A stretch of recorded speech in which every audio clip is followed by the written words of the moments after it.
Hey everyone, welcome back for another deep dive. And today we're going to be talking about a character from the Twilight Saga.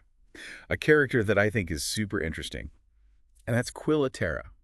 Oh, yeah, Quill. Now you might think of him as just like the funny guy in the background, but I think that there's a lot more to unpack there. Yeah. We're going to get into his Quileute roots, his role in the pack, and yeah, of course, we're going to have to talk about that whole imprinting thing. Yeah, we can't get away from that. Yeah, exactly. You know what I find so interesting about him is that he's like the most straightforward character, but there's so much to talk about with him. He's just this like walking bundle of contradictions. He's got this ancient warrior heritage, but he's the jokester of the group. And he's kind of fated to this werewolf life, but he just rolls with it and makes everyone laugh. Absolutely. And speaking of that warrior heritage, I mean, his family tree is like straight out of Quileute history. Mm-hmm. His grandpa was Quil Ateara III, Hmm. and he was even related to the legendary Ephraim Black. Mm. We're talking serious legacy here. Oh, yeah, huge legacy. But it's not just about a cool family tree. For Quill, it's like his ancestry isn't just backstory, it's his whole blueprint. He's born into this role of protector, whether he likes it or not. It makes you think, how much of who we are is decided by, like, our parents or our grandparents? Oh, for sure. Have you ever felt that pull? Like those expectations from your family? It's all the time. Traditions you feel like you have to uphold. Totally. Yeah, and for Quil, that's like magnified times 1,000. Absolutely. Because his family legacy is like intertwined with this ancient responsibility to protect La Push. To protect La Push from vampires. From vampires, exactly. And, for the Quileute people, becoming a shapeshifter, it's not just about, like, personal power. It's way deeper than that. It's a spiritual thing. It's connected to their history and their land. It's like their whole identity. Yeah. So Quill's heritage as a Quileute and his destiny as a werewolf, they're like two sides of the same coin. Exactly. You can't separate them. You can't separate them. And this connection between his heritage and his destiny, I think it becomes even more obvious when you look at how Quill struggles before he transforms. Oh, yeah, that's a good point. Remember in New Moon, when Jacob and Embry phase before him? Oh, man, that whole scene. Like, put yourself in his shoes for a second. Yeah. You're watching your best friends go through this incredible transformation, and you're just stuck waiting. Oh, it would be the worst. I can't even imagine how frustrating that would be. And isolating. Yeah, isolating. Yeah. It's like he's on the sidelines while they're stepping into their destiny. Totally. And I think that period of waiting tells us so much about who Quill is. We see how much he needs his friends. It shows his vulnerability. Yes, exactly. His vulnerability. Yeah, like he's not just this tough guy joking all the time. Right. He's got depth. And it makes his eventual transformation so much more powerful. It really does. Because he's had to wrestle with both sides of himself. Those The sides. human and the supernatural. Absolutely. And when he finally does transform, it's like this huge release. He doesn't fight it. He embraces it. He embraces it, and he even makes jokes about it. Of course he does. That's so Quill, always finding a way to bring the humor. He always brings the humor even when things are super intense. And that humor, Yeah. it's not just a quirk. No, it's not. It's like his superpower. It is. It's how he grounds himself and the pack. He lightens the mood. Yes. He brings this sense of normalcy to all the supernatural drama. He's like their anchor. He's the emotional anchor. Exactly. And that brings us to like the biggest elephant in the room with Quill. Oh, boy. The imprinting. Yeah, we can't avoid this one. We can't avoid it. Imprinting in the Twilight universe is, well, it's unique. It's a lot. It's a lot, To say the least. to say the least. And in Quill's case, it raises a ton of questions, especially since it involves Emily's 2-year-old niece, Claire. Claire. Yeah, that's a tough one. It's definitely a sensitive topic. It is. And it's understandable why people feel uncomfortable about it. I think it's important to look at it from different angles. In the story, imprinting is shown as the super intense, instinctual bond. It goes way beyond normal romance.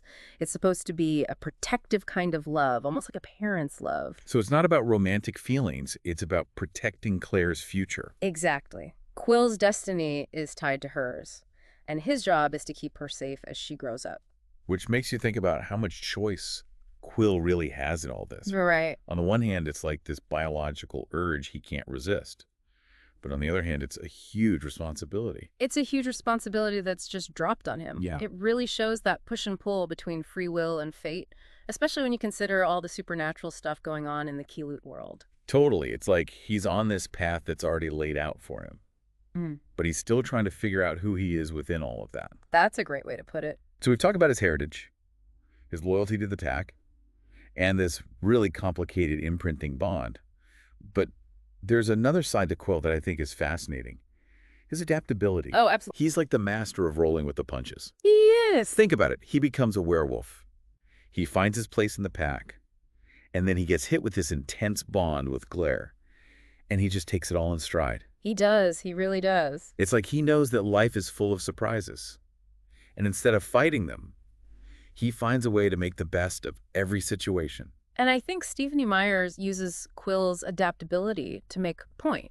Like, how much of who we are is set in stone, and how much can change based on what we go through in life. It makes you think. It does. Have you ever had to deal with something totally unexpected? Yeah. Something that forced you to adapt and grow? Oh, yeah, all the time. Me too. It's part of life. It is. And I think we can learn a lot from how Quill handles those situations. I think so, too. Instead of getting stuck and resisting change, maybe we can embrace the unknown. Embrace the unknown. Yeah, and find those hidden strengths within ourselves. I love that. And what's amazing is that through all these changes, Quill never loses himself. He does. He's still that playful, supportive friend. That steady presence. Yeah, that steady presence, always bringing the laughter and lightness. It's like he's saying, hey, life might get crazy, but I'm still going to be me. Exactly. And that's so important, especially in a world where everyone's telling you who you should be and how you should act. Totally.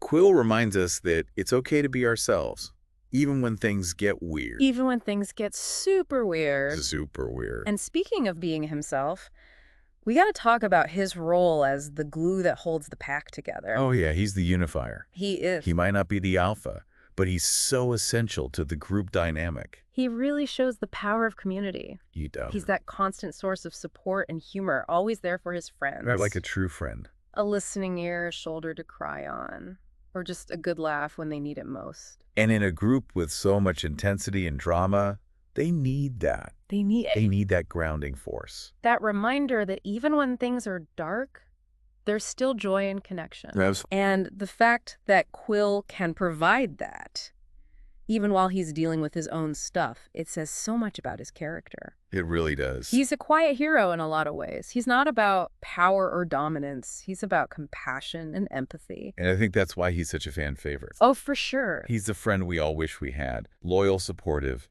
always ready with a smile. He brings warmth to this supernatural world. He brings warmth and humanity. Yes, exactly. It's like he's this bridge between the human and the supernatural. He is. He makes this extraordinary world feel relatable. He does. And it's through those human connections that Quill makes such a big impact on his friends and on the readers. You're so right. It's like he's reminding us that even in a world with vampires and werewolves, it's the human connections that really matter. Absolutely. It's like he's saying, look, even with all this crazy stuff going on, the connections we have with each other, that's what's really important. Exactly. And it makes you think about, right, how Quill challenges those typical ideas about masculinity that we see in the pack. Oh, yeah. That's a great point. He's not afraid to show his emotions.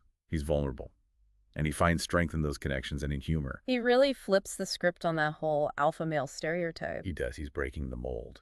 He shows us that being a protector and a leader, it's not just about being the strongest or the most dominant. Right. It's about empathy, compassion, and being in touch with your emotions. Exactly. And I think that adds another layer to the whole supernatural lore of La Push. It's like it's saying that real strength comes from embracing all of your emotions, not just the ones that are supposed to be manly. I love that.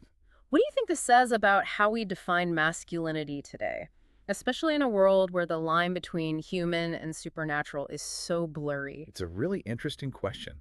It makes you wonder if all those expectations we put on ourselves, if they're really helpful, especially in a world that's constantly changing. Maybe the answer is to embrace our vulnerabilities and look for those connections. Maybe that's a more authentic way to live. Yeah, whether you're human or supernatural. Yeah, totally. I think you've hit on something really important. And I think that's one of the big takeaways from Quill's story. Don't be afraid to be yourself. Embrace those parts of you that are different or unexpected. Because sometimes those are the parts that make you the strongest. Exactly. And sometimes those are the parts that help you connect with other people in a real way. And that's what makes Quill such a great character. He reminds us that it's okay to be different. It's okay to be vulnerable.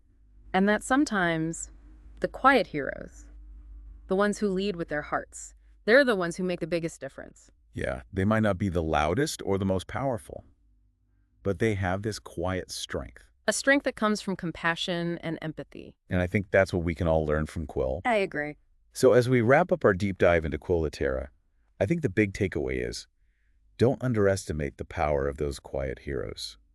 The ones who aren't afraid to show their emotions, and who embrace those parts of themselves that make them unique. Beautifully said. And as you keep exploring the Twilight Saga, remember that even the most fantastical stories can teach us something about ourselves. So keep digging. Keep asking questions. And keep diving deep. You never know what you might discover. And who knows, maybe you'll find a little bit of Quil Ateara in yourself. Thanks for joining us for another deep dive. See you next time.